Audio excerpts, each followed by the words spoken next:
আমি তো নেতা না, আমি নেতৃত্বও দিতে চাই না। আপনি জানেন আমার পরিচয় কি? শোনেন, আমার পরিচয়, আমি একজন ভিক্ষুক মানুষ, আমি আল্লাহর গোলাম, আমি রাসূলের গোলাম, আমি সাদাওয়ানবাগীর গোলাম। আমার পরিচয়। আমি বড় নেতা হইতে পারি নাই, আমি গোলাম হয়ে জীবনটাকে উৎসর্গ করেছি।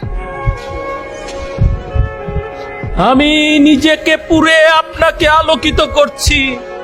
আমি আপনার জন্য আল্লাহর কাছে ভিক্ষা চাই প্রতিনিয়ত, মালিকের কাছে, যে আমার যেই ভাই যেই বোন চলে যায় তুমি মাফ করে দাও, যারা দুনিয়া ছেড়ে চলে যায় তুমি মাফ করে দাও। আমি সেই ব্যক্তি, যেই ব্যক্তি সকালে ভিক্ষা চাই, দুপুরে ভিক্ষা চাই, রাতে ভিক্ষা চাই, ঘুমাইতে যাওয়ার আগে ভিক্ষা চাই, ঘুম থেকে উঠে ভিক্ষা চাই, আত্মসমর্পণ করি। ভিক্ষুক, ভিক্ষুক, ভিক্ষুক, আমি ভিক্ষুক মানুষ।